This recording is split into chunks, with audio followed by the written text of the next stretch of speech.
Voyager façon globetrotter en totale autonomie, c'est une aventure qui ne s'improvise pas forcément à 100%, qui ne se vit pas non plus comme un voyage classique.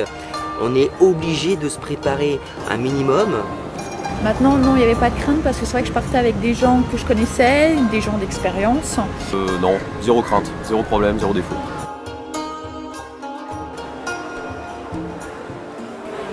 Au départ, on peut avoir certaines appréhensions, c'est pas forcément mauvais, ça nous protège. Mais sur place, aucun souci, tout le monde parle anglais. La nourriture, les fruits, pas lavés, etc., etc. Je suis un petit peu fatigué, j'ai dormi une demi-heure cette nuit, j'en peux plus. Est-ce qu'on n'allait pas se foutre sur la gueule par exemple?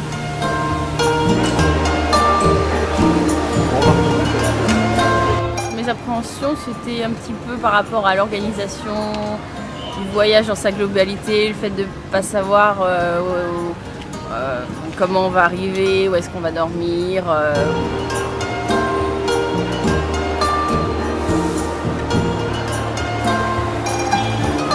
Il y a eu des appréhensions un petit peu avant de partir, c'est normal, c'est partir comme ça dans un pays d'Asie, loin de chez soi, on n'a plus ses repères.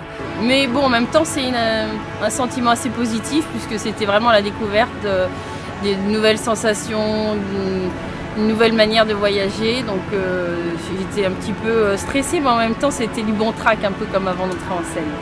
Dans notre entourage proche, oui, on a tendance à nous dire que c'est plutôt les maladies ou le vol ou la différence de culture entre les personnes en fait.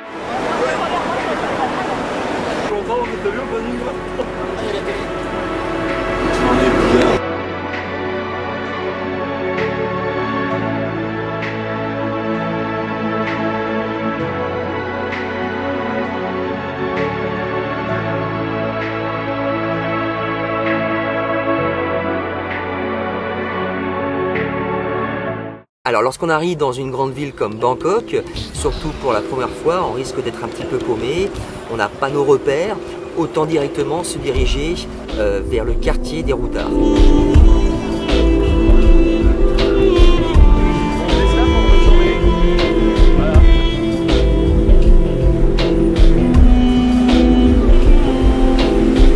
Khao San Road, très intéressant, surtout quand on arrive. Bon, ça faisait assez touristique, quand même beaucoup de boutiques, on sentait quand même le business derrière. C'est une manière de rentrer doucement en fait dans le voyage.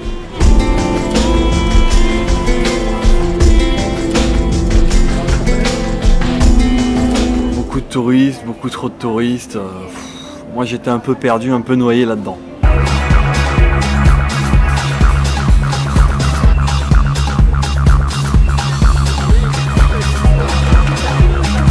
C'est la Mecque des routards, des globetrotters.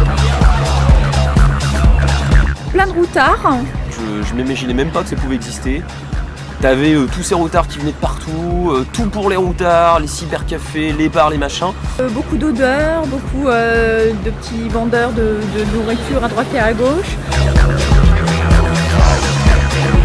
Bon, ce qui est bien, c'est que ça permet de pouvoir croiser que des voyageurs, que des globetrotters. Et ça nous permet de pouvoir déjà être plus rassurés. T'as Chinatown, et ben là c'était Routard Town.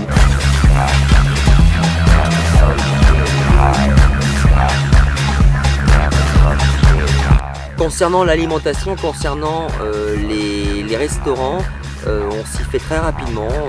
L'estomac il en prend pas un choc.